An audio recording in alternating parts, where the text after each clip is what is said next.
संत तुकारामांचा जीवनविचार, लेखक निर्मलकुमार फडकुले। या सदरात संत तुकाराम महाराजांचे अभंग आणि त्याचा अर्थ आपण पाहणार आहोत। अभंग आहे, मुंगी आणि राव आम्हा सारखाची जीव, गेला मोह आणि आशा, कळी काळाचा हा फासा, सोने आणि माती आम्हा समानही चित्ती, तुका म्हणे घरा आले वैकुंठ हे सावळे। ज्याची स्वार्थ भावना गळून गेलेली असते आणि जो समदृष्टीनं साऱ्या जगाकडे पाहत असतो त्याला कोणत्याही प्रकारचा मोहपाश बांधू शकत नाही। संत तुकोबांचं वैराग्य बावनकशी सोन्यासारखं झगझगीत होतं। लोभ आणि मोह यांची पिशाच्य तुमच्या आमच्यासारख्या सामान्य माणसांच्या मानगुटीवर ठाण मांडून बसलेली असतात। ती काही केले आपल्याला सोडत नाही, पण निस्पृह निर्मोही संताच्या वाटेला जाण्याचं धैर्य या पिशाच्यांच्या ठायी असत नाही। लोभ आणि मोह असेल तर त्याला संत म्हणण्यात काय अर्थ आहे? हे म्हणणे एखाद्या भेकडाला शूरवीर म्हणण्यासारखं आहे, निर्बुद्धाला पंडित म्हणण्यासारखं आहे। छत्रपती शिवाजी महाराजांनी तुकोबांकडे उंची वस्त्र, अलंकार, अब्दागिरी आणि घोडा व अन्य संपत्ती पाठवली होती। ते पाहून त्यासंबंधी तिळ मात्रही आकर्षण तुकोबांच्या चित्तात निर्माण झालं नाही। खरं तर त्यांचा प्रपंच कसा बसा त्यांची पत्नी कष्टानं रेटत होती। तुकोबांच्या घरात आणि मनात आध्यात्मिक श्रीमंती अमाप असली तरी आर्थिक दारिद्र्यात त्यांचं कुटुंब पिचत होतं। आता न मागता लक्ष्मी घर चालून आली होती, पण तुकोबांनी छत्रपतीकडून आलेल्या एका तनसडीलाही स्पर्श केला नाही।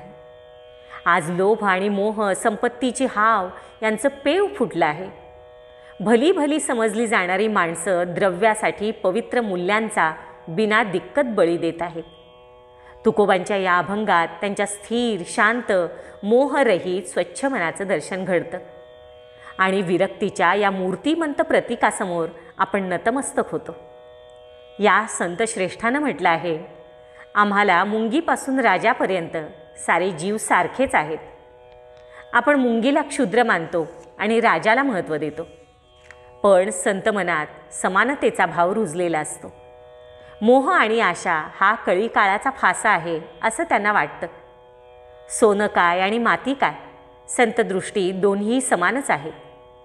तुकाराम म्हणतात, सारं वैकुंठ तो विश्वचालक परमेश्वर माझ्या घरी येऊन राहिला आहे। ज्याच्या घरातच वैकुंठ आहे त्याला भौतिक संपत्तीची आठवणसुद्धा होणं शक्य नाही। तुकोबांचं अवघं जीवित विठ्ठलमय झालं होतं। त्याच्या धमण्यातून खेळणाऱ्या रक्तात देखील ईश्वरी संगीत भरलेलं होतं। वैकुंठीचं वैभव त्यांच्या मनात सामावलेलं होतं, ते तृप्त होते।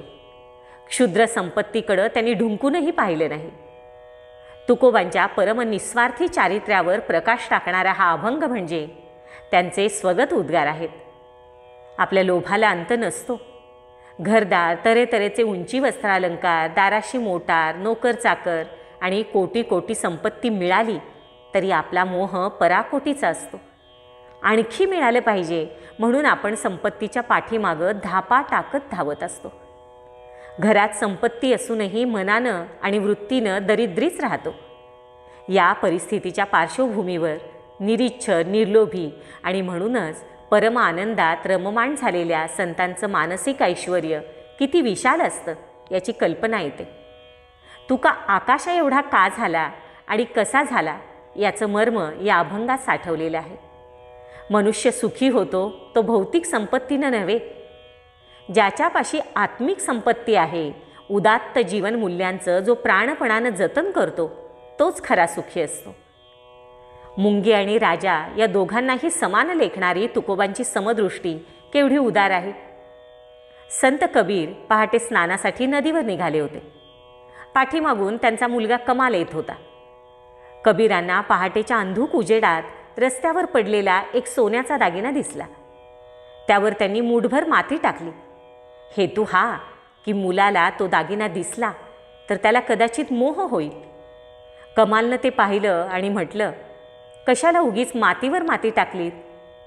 संताला माती आणि धनदौलत सारखीच। त्याची वैचारिक आणि आध्यात्मिक संपत्ती असीम असते। दृष्टीत समता आणि ममता असते, म्हणून तर ते संत असतात। सत्ता आणि संपत्ती यांची आंधळेपणानं पूजा करत बसलेल्या अज्ञानी जगाला बहुधा या अभंगातला विचार मानवणार नाही.